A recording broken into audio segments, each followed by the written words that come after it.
Hello, Angeline. Hello, how are you, Shannon? I'm very good. How are you? I am great. I'm great. Can you hear me okay? Is I audio can hear okay? you perfectly. Can you hear Perfect. me? Yes, you're perfect. Great.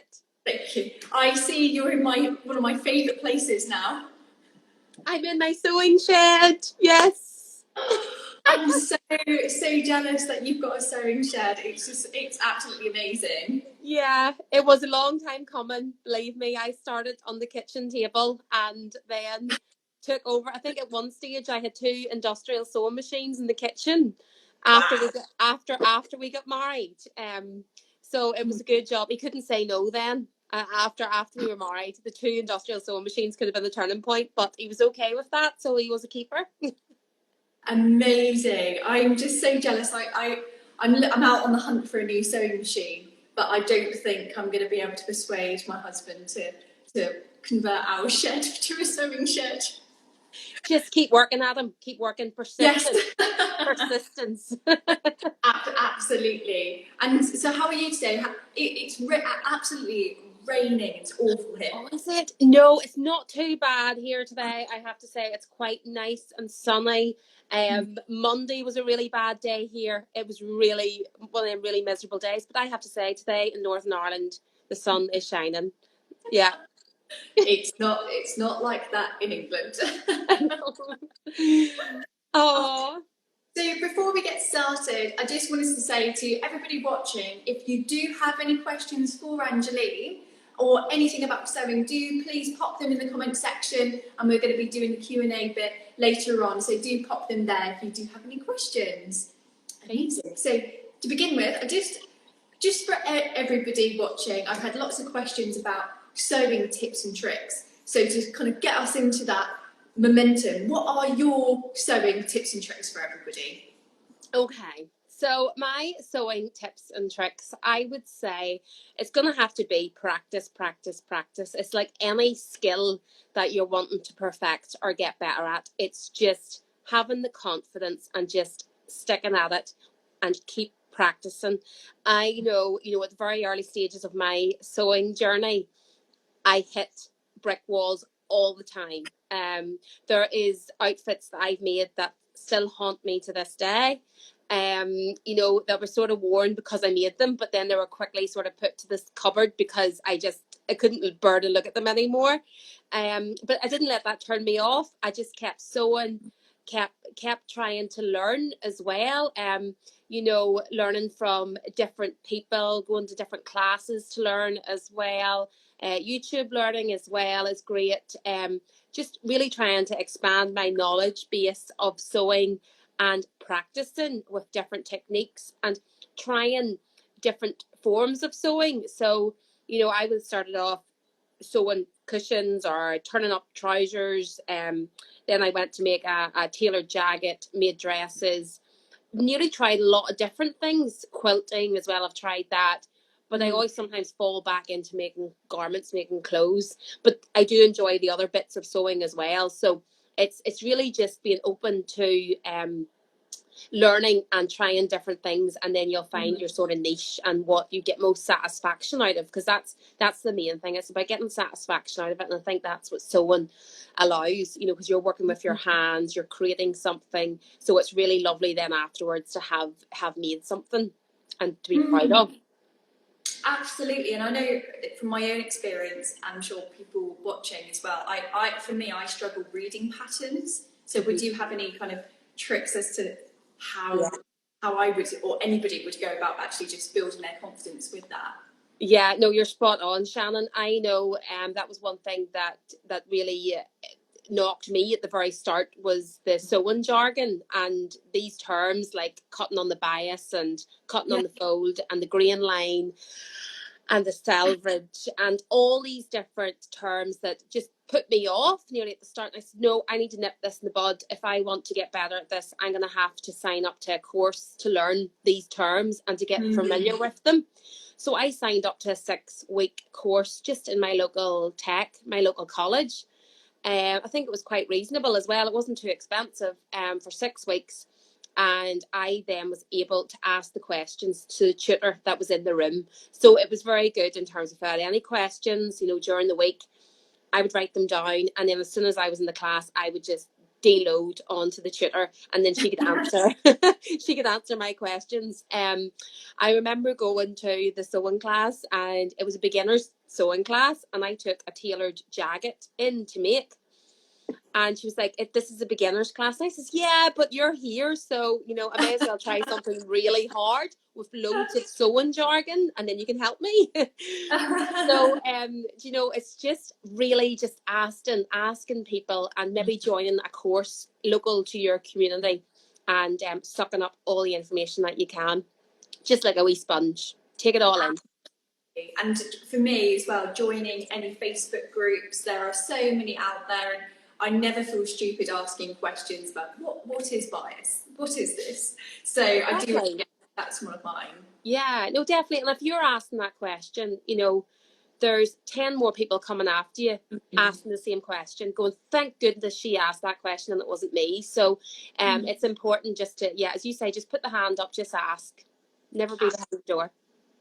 Absolutely. And kind of going down, like getting into sewing, like for me, I kind of did it when I was younger, and then it was during the pandemic that I really just thought, I'm on furlough, I've got nothing really much to do. Yeah. Just get into sewing again. Did you have a similar thing, or? I was during furlough, during COVID times. Yeah, sewing became so prevalent during COVID. It was massive. I actually just had a baby in November, and I think COVID hit in March. And then all of a sudden there was this demand for scrubs, and scrubs at the start over here in Northern Ireland, and I know there was in England as well. And I had started fundraising for a group called NI Scrubs, and then very quickly had fundraised about 36,000 on my own Just Giving page. Wow. My shed here turned into nearly like a distribution centre. So I all the money I had fundraised, I was sourcing fabric to then send out to different stitchers across Northern Ireland so they could sew up scrubs for the front line. So we had maybe 5 or 6 different hubs across Northern Ireland. And then, I was one of the leaders in that group who then had the fundraising to then send out the scrubs. I was involved in pattern drafting, instructional videos that were put on YouTube to show people how to make scrubs. 24/7 support in terms of Facebook, people asking me questions. But the beauty of the whole thing was, what really came out of the woodwork was the amount of people that had sewing machines in their closet that wanted to pull them out and give it a go. And scrub bottoms, they're just like simple pajama bottoms, were a great project for people to start on. So we had people coming and saying, I'm not too sure if I would be great at sewing, but this project was something that they could really get involved in, and they were given back. And it was unbelievable to see all the stitchers come together as one community and sew for the front line. And I always say, it just shows that in times of need, these skills are needed. Sewing is needed. It's a skill that people will fall back on when times are hard or something gets tough. So I was very proud to be involved in that project. And it was like 3 full-time jobs at once, but it was, it was so, it just was great. It was good for the soul, and I met so many beautiful people, and still keep in contact with them afterwards. So it was so worthwhile. After that, actually, I had some funding left. I probably had about 6,000 or 7,000 once the NI Scrubs sort of wrapped up. But at that point, randomly, Patrick Grant had sent me a message on Instagram saying, Angeline, do you mind if I give you a call? I was like, well, it's not often Patrick Grant. Oh my gosh, that's amazing. Asked you to give him a call. So I was like, Virgil, stop the car. I need to call Patrick right now. So then I picked up the phone, and Patrick was just amazed at NI Stitchers, how many scrubs that we were pushing out a week. He said our factories couldn't even put out that quantity of scrubs, and it is incredible. These people are unreal. real over here. It's incredible. And he said, well, what we're working on at the moment is trying to get stitchers to make face masks. And I said, well, I actually have a sum of money here left over that I could buy fabric with and create a campaign in Northern Ireland to make face masks. And that was just before they were made compulsory for people to wear. So we were sort of foreseeing what was going to happen. And then we were able to give these face masks to people that needed them as well, who maybe wouldn't have had access to them in different care homes and like St Vincent de Paul and all of the great charities. We were able to donate these face masks. So we created this campaign, and it was within 2 or 3 weeks, we had about 20,000 face masks made. Wow. And distributed. It was crazy. It was crazy. We had stitchers, we had cutters, people cutting. I cut myself. You know, I learned the skill of laying out all of the fabric, you know, the big cutting machine. I was cutting masks. We were packing them. We got volunteers from the local business community as well that came on board because I work full time as well. So I was able to sort of use my skills and connections I had made in business to help out. So we got some companies to help send their staff on sort of giving back days. So it was honestly, it was magical. It was really magical to see what can be done when people come together, and sewing just came to the forefront. So that was a great campaign that we worked on with Patrick Grant. So we had NI Big Community Sew and he had Big Community Sew then in England. So it was magic. Brilliant. I absolutely just sounding like, you know, I kind of heard about people doing this, but I didn't realise the massive scale of which of how many you actually did. That's just. I think I would say all in, probably between NI scrubs and the masks as well. We probably made upwards on 180,000 pieces of clothing or masks. I would say, yeah, easy. Yeah, within that period of time. Sorry. I was going to say, do you still keep in touch with your NI stitchers? Oh yeah, we have a Facebook group, and which is great. Facebook's great for that. So we have a couple of Facebook groups. We have last year we did a challenge, a quilting challenge, and you know it's always there just to share events, sewing events that are happening in the local community, or if we want to do a challenge again, you know, we have that group of people that can come together. So it's we have that wee community, which is lovely. That's so amazing. And I, you know, from my own experience making, I struggle making quilts. I don't know why. I just find it really fiddly. So that sounds so lovely. It was lovely. It was again a learning experience because this was the first time I had actually quilted, and completely admiration for quilters. Then you know, it's only when you start actually getting to the nitty gritty of it, patience, precision. It's perfection, all the P's. You know, you just need to be it just takes time and just making sure that all them lines meet up as well. You know, it's you can't sort of hide from it.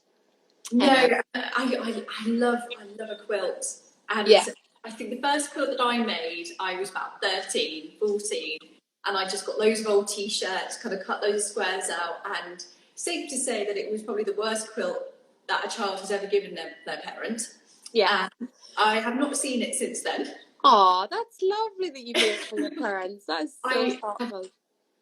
So much respect to anybody that is really good or just has these beautiful quilts, because I am shocking and I just don't know how they do it. I really don't.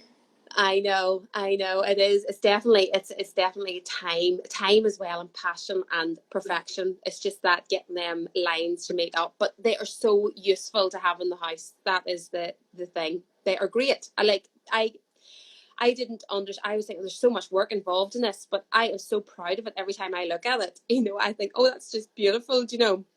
So I can see where people really fall in love with the art of quilting, and you know, I will make one again. I definitely will. Absolutely, and they're so cozy, especially with, you know, Christmas coming up. It's so lovely just to have that extra layer. Exactly. It is so lovely. So, like, going on to saying interior makes, we had given you some Cirque du Chateau fabric for your curtains. Oh, it Beautiful. looks so beautiful. It is so beautiful. It is. There's no Look, hiding it. It is gorgeous. wow. It's fab. It's fab. It's one of my favourite fabrics from the Chateau collection. It's just such a fun, quirky, cheerful fabric.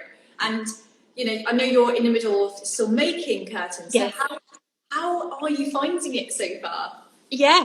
Well, this was my first time making proper curtains. Okay. I say I did make curtains for my boyfriend at the time in uni.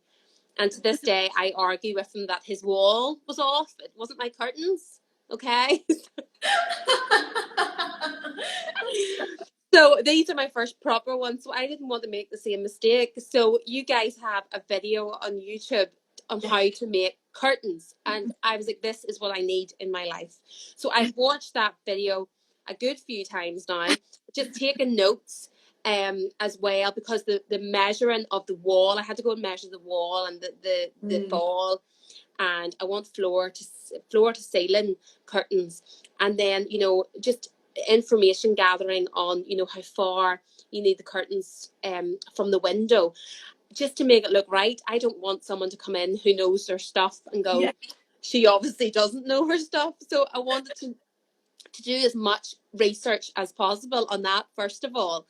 And then I watched your video, and there was lots of different good tips that I got, like putting the weight in the bottom of the curtains to keep it down.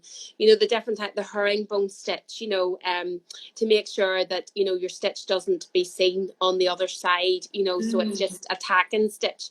So that was, all them different tips were great. And then once I started actually cutting the fabric, I realized then, oh no, I need to make sure that this curtain, this side of the curtain aligns to this side of the curtain, and that the giraffe on this side is the same height as the giraffe. You don't want it like this. So I was like, oh my goodness, I nearly made that mistake. I was like, there's no going back from that. There's no going back. So I've spent so much time, you know, trying to get the cutting right, and my notepad and pen. So I have all the cutting done now, and I think maybe the stitching might be the easier part for me. So I just want to spend the time on that before, because they mean so much to me, because the fabric is just absolutely gorgeous, and I don't want to waste any of it at all, because even I have some left over. So there's going to be lovely, I'm going to make some lovely cushions with some nice pom-pom trim maybe, and I've seen lovely, beautiful lampshades you can also make from leftover fabric. So it is going to be top class. And then you had mentioned bunting at one stage, Shannon. You know, we could just get her out with all the offcuts, because none of these offcuts are being wasted, because they're just gorgeous. Absolutely, and that's what I love so much about curtain making, is you do end up with leftover fabrics. And I always say to anybody, it's just like, measure up, see what you've got, make some bunting, see if you've got enough for cushions, see if you've got enough for a lampshade. One of the videos that we've got at the moment is making a autumnal roof, and the way that they've done it is just like we've done it is just getting loads of offcuts of fabrics that are normally you put straight in the bin and just tie it around, and you make this fabric roof. Beautiful. And it looked gorgeous in children's bedrooms. It's so beautiful. Like, there's so much you can do with that colourful fabric like the Sector Chateau. I would not want to waste, because it's just so beautiful. It is. It's really beautiful, and the weight to the fabric as well, and it'll just be perfect for the nursery. And I think, you know, as it's a nursery, but she's actually very soon. She's nearly 1. So I'm a mummy of 3 now. So you know the way with your first child, you might have it all sorted, the nursery, especially by the time you're 6 months. By the 3rd child, you don't have that much time. So it'll be, this fabric actually is quite mature but cute at the same time. So, you know, it will have a nice lifespan. You know, you won't need, it's not too childish, you know, but it's really just stylish, really, than childish, if you know. So no, I think it's a great pick, and it's really, really lovely designed. And yeah, there's a good weight to the fabric as well, which is lovely, because I would have just been used to maybe just buying fabric sometimes just out of shops. There's a difference to curtains from a shop bought, and then actually making your own. That fabric you get is just something else. Absolutely, and it does have such a nice drapery. I've seen it be used in blinds and curtains before, and it does have that beautiful shape when it's around a window. So Yeah. it's cool, and like you said, it is just a timeless fabric really to use, because I'm 4 months pregnant, which is very exciting. Oh, congratulations! Thank you. I've not started even thinking Oh, nursery. But that's why I'm doing the bunting, because I thought, right, I'm going to just start beautiful. out doing something simple, do some bunting for a nursery in the next Yeah, couple of months. I'll get over Christmas first. yeah, And fabric is just so beautiful fabric to choose. And like you said, it has got that longevity to it, because you can use it because it is such a colourful fabric. It's so quirky with the circus scenes. And then you can have it up to, I would say, about 7 or 8 years old, because it is so vibrant. It's so lovely. yeah. No, definitely. No, I think I'll stick around for a long time, which is great. Because there's a lot of work going into it. Yeah. I'm so excited to just see your journey with it, because I feel like curtain making is such an art form. Again, I respect anybody who makes their own curtains, because it is so precise and technical with what you do. Yeah. Yeah.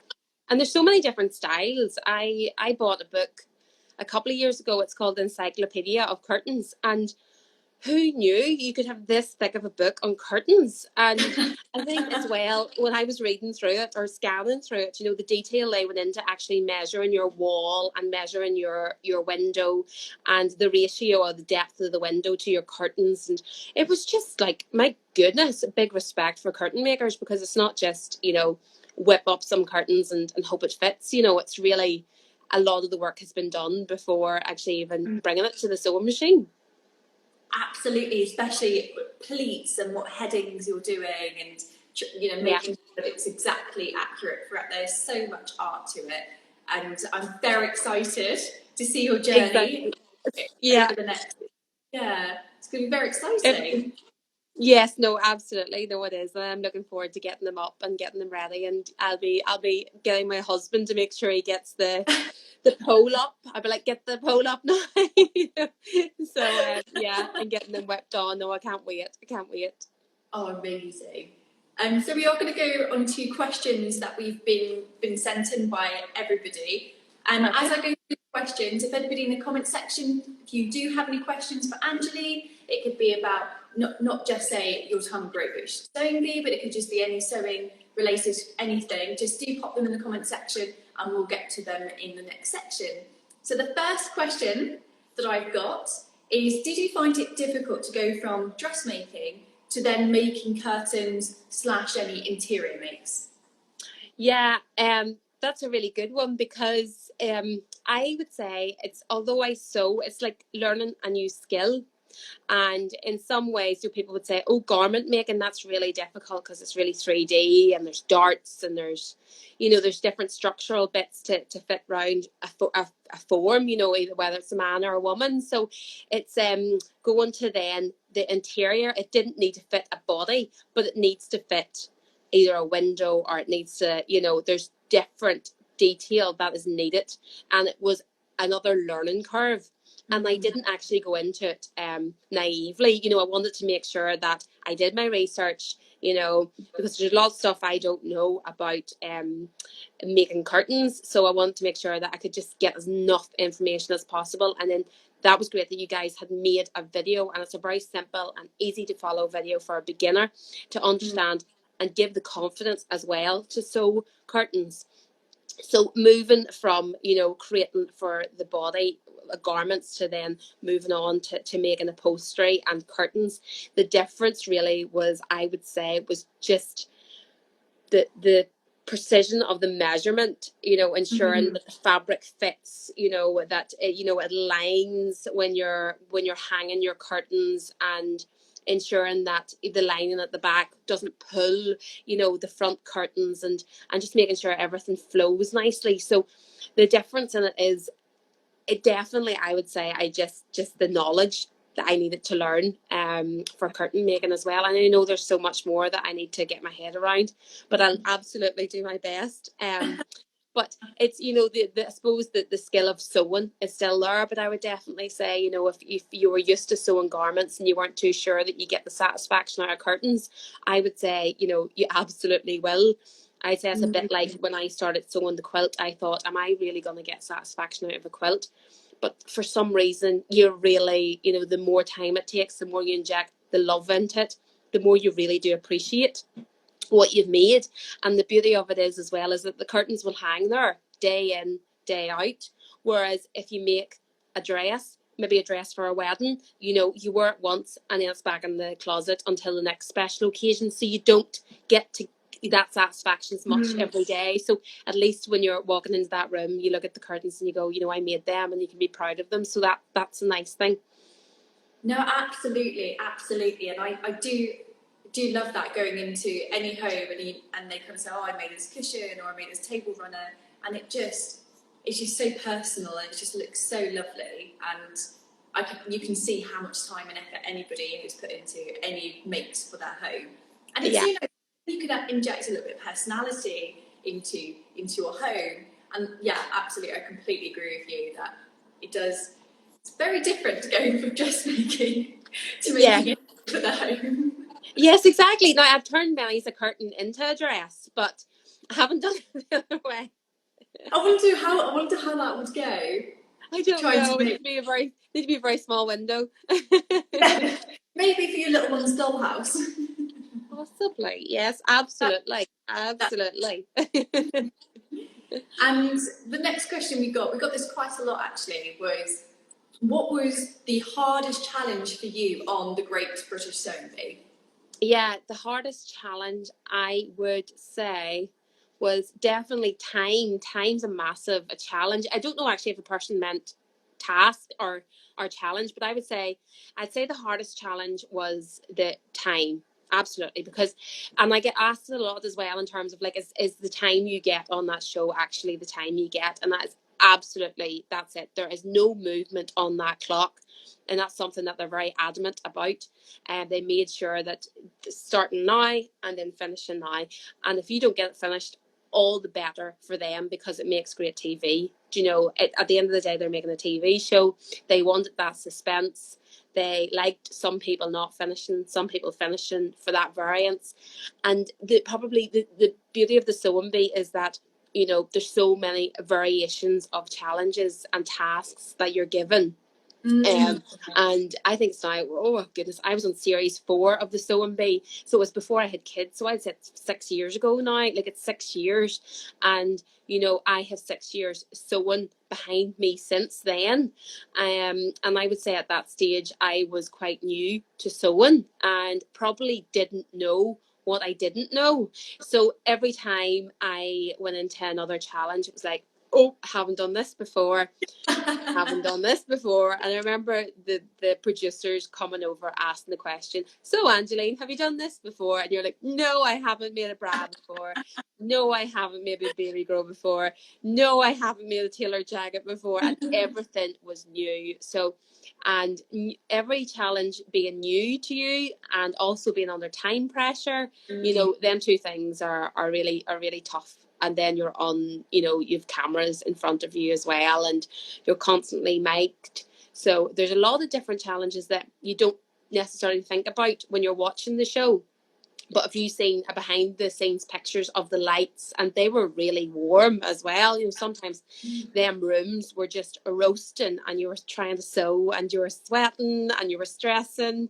And again, under time was crazy.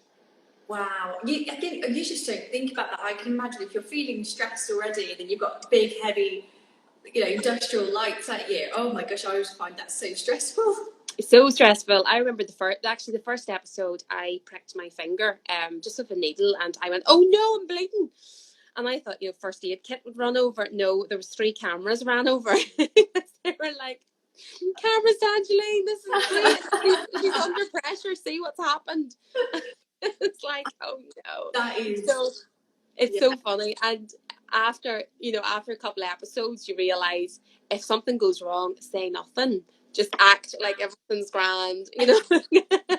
Everything's fine. Nothing to see here. You know, you don't see me with the stitch ripper at all because they love the stitch ripper. You know, so it's yeah, it was great. It was a great series, great show to be involved with. They're magic. I can absolutely imagine, and I always just find it so crazy when they go, right, you're going to be making a bra next, and you just think, oh my gosh, how are they going to even do that? Mm-hmm. I know, it's like I've never sat down to inspect how a bra has been put together before, you know. No. And the wee tiny pieces, you know, it's just, yeah, it's all a bit awkward, but yeah, you just have to do your best with what time you're given and the materials you have to work with. Yeah, and it was just so lovely watching you. I remember that was my first time ever watching somebody your series, and I was just blown away. I wouldn't have been able to sit there and do it in time. I would be definitely unpicking after the first line I've sewn. I know, it's crazy because I remember I did watch a couple of the series before I was on it, probably two of them before, but I probably watched them all. But I remember sitting just with a notepad. I was trying to learn to sew at the time, so it's a great show for learning techniques and actually learning the jargon, because I remember having a notepad and pen. This no word of a lie. Like, I was writing down what the terms that I didn't understand. Yes. And going and googling them after, you know. So it's a great show to sort of try and expand your sewing knowledge of terms as well. Absolutely, and it just gives me loads of inspiration every time I watch it, and it's like chicken soup for the soul, as my mum says. Yeah. Brilliant, I love it. So the next question is, what is the easiest project to do for a beginner? Okay, just trying to think back actually to what some of my first projects would be, or actually I teach a lot of beginner classes as well. So I would say cushions are definitely a great start, because they just have, you know, you can do them quite simply with the four seams, and you know, if an envelope cushion is really easy, and I know it might sound a wee bit difficult, but it's not, and there's probably loads of YouTube videos out there on envelope cushions, and it just means that you don't need like a zip fastening, because some people might be daunted by a zip to initially start. So the envelope cushion is definitely a great one, and if you find some fabric that you love, then you can make something really spectacular and feel really proud of it, and give you, most importantly, the confidence to go on and sew something else, which is important, that your first project isn't a disaster like most of mine were. But at least if you start off with something simple and it turns out well, you'll be proud of it. And you know, picking up really quality, lovely remnants of fabric, you know, is so good, because if you find a really high quality fabric and you use it to stitch up some cushion, then you'll be proud of it, and it'll sit in your home, and it'll be a conversation starter as well. So that's a really nice thing to start off with. The other thing, probably I would say, if you're looking to sew a garment of some sort, would probably be pajama bottoms. Okay. Just with an elasticated waistband. Actually one of the head sewer on the Great British Sewing Bee was the Thrifty Stitcher, and she has a great beginner's PJ bottom pattern. It's just basically one pattern piece for the two legs, and it's the simplest thing, and it's a great project if you're looking to start off sewing a garment for yourself. And then in time for Christmas as well, you can make some PJ bottoms. Oh, that's amazing. That was such a gift to give to somebody. I've made you pyjama bottoms. I love getting pyjamas for Christmas, and it'd be so special if someone made them as well. Yeah. Exactly. So I would take classes, and a lot of kids can make their own pajama bottoms as well, and it's great because they love them, you know, and they come with some funky fabric, and you know, they get to wear them then afterwards. So it's a nice project to start off with in the garment world. I'm definitely going to have to try that one. I'm looking into what clothes I'm looking at trying to do. And I'm gonna try the pajama ones. Definitely give it a go. Yeah. The next one, and I completely relate to this question, so thank you to the person who sent this one in. What are the common mistakes made by beginners and how do I overcome them? Oh, common mistakes. Okay, so I would say probably number one is giving up too soon. It's definitely a common mistake. Just throwing the towel in and not getting back on the sewing machine. So I would say definitely just get up and give it another go. What common mistake?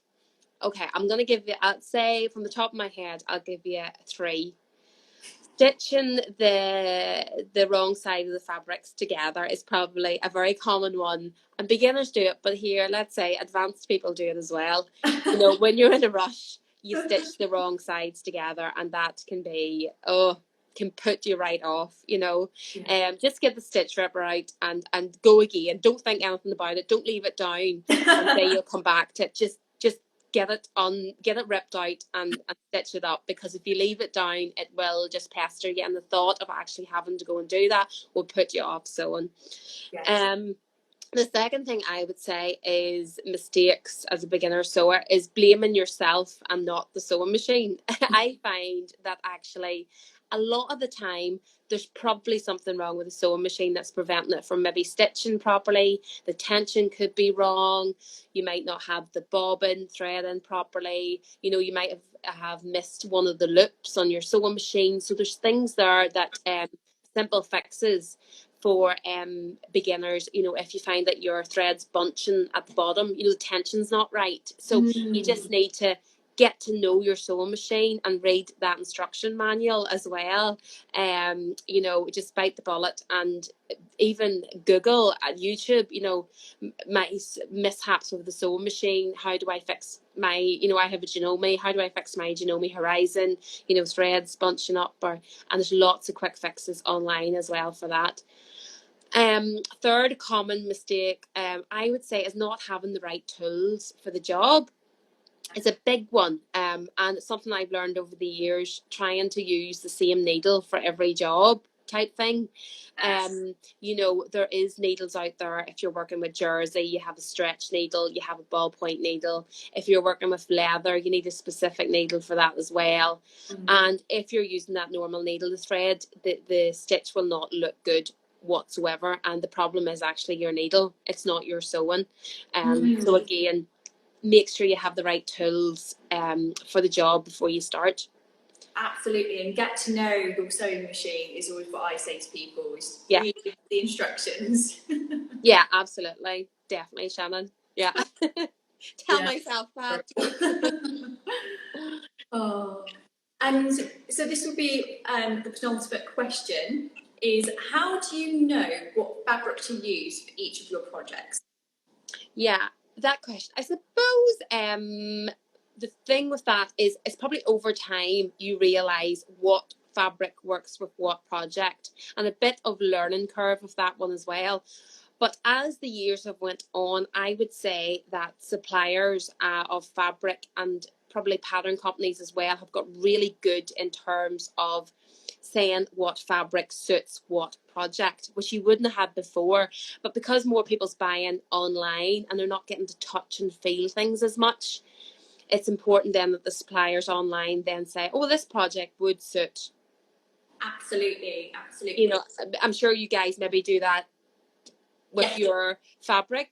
Yeah, all of our fabrics, we always have, whether it's suitable for light upholstery, heavy duty upholstery, if it's fire retardant, if it's more suitable for crafts or curtains or blinds. So we always have all of that information readily available and have done for years. And it's so, it's so important to kind of knowing, like you said, if you are buying online, you know, with us, you can get up to 5 free samples. So you can kind of touch it yourself if you want to. Yeah. But if you don't want, if you just want, you know, if you've got precious time, you just need to get all of that fabric ordered. It's so useful just having all of that upholstery down. We always have the Martindale score as well. So again, it's just all the information we've got on our website. Definitely have a look at the product description before you start sewing. Yeah, no, that's great, because that takes the guessing game out of ourselves that are trying to buy fabric, which is because you don't want to spend money on fabric and then maybe it just sit there, or you go and make it up and it's a disaster and it puts you off. Yes.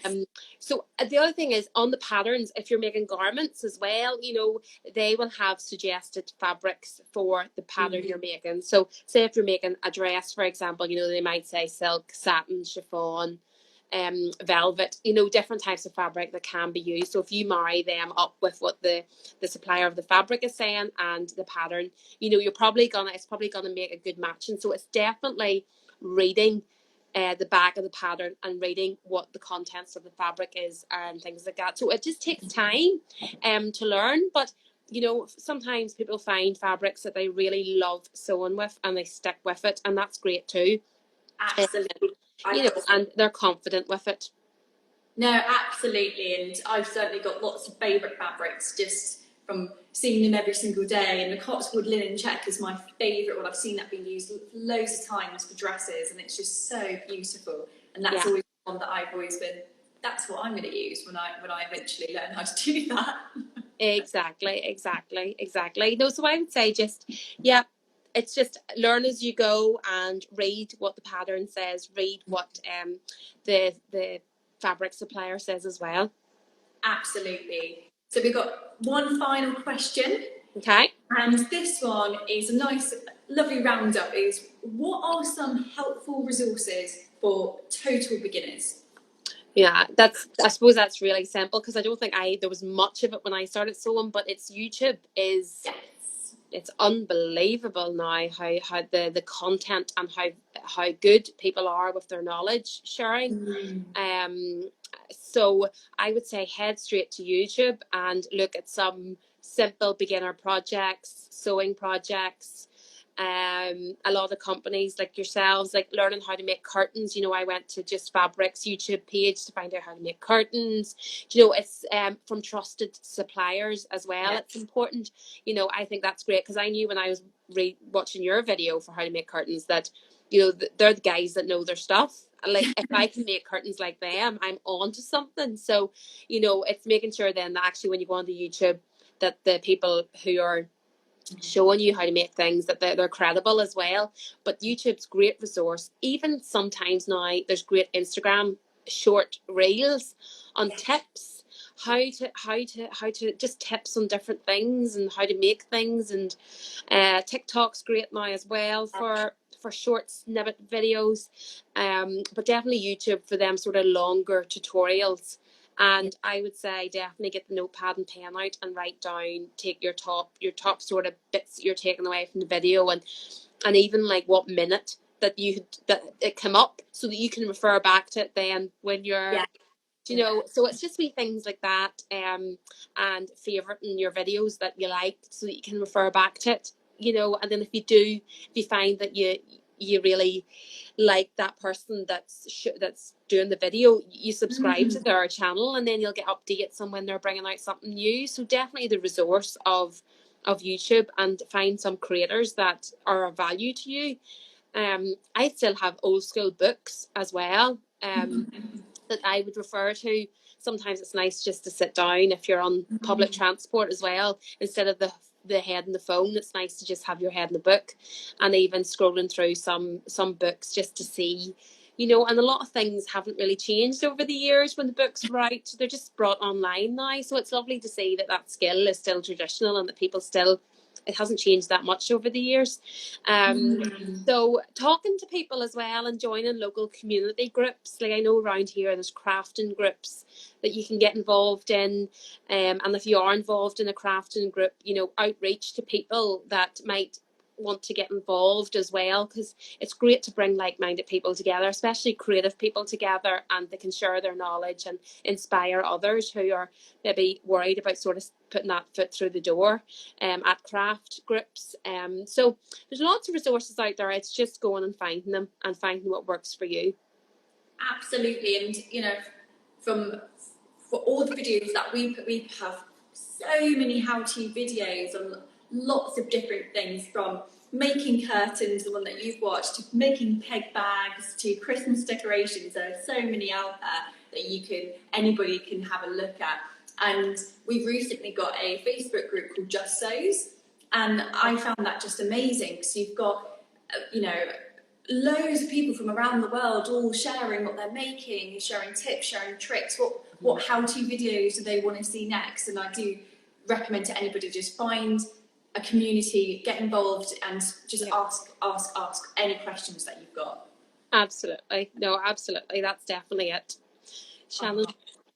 Well, we That have has been lovely. That was great. to say thank you so much for joining me today and having just such a lovely chat with you about everything to do with sewing. It's amazing to see what you're doing with the curtains and the fabric, and I'm so excited to see The finish. up to it and what actually you decide to make with the remnants of the fabric. I'm so excited. Yeah, I think that probably deserves a reel on its own. You know, what I did with the leftover bits, you know, ping, ping, ping, this is what I made. So, no, thank you very much, Shannon, for having me. And thank you for the beautiful fabric that you gifted me as well. For, you know, it's been absolutely amazing. And it's just been really lovely to get to know you over the last couple of months as well. And finally get to have a good yarn over a cup of tea. Absolutely, and you know, this has been such a lovely afternoon just chatting with you. I wish I could do this every day. I wish I could escape the household chores for a day for the afternoon and talk sewing. It's been absolutely lovely. Thank you so much, Shannon. Well, thank you so much. And anybody watching, if you've got any other questions for Angeline or for myself, do send us a direct message or get in touch. And thank you for watching. Yeah, thanks a million. Bye. See you later. Bye.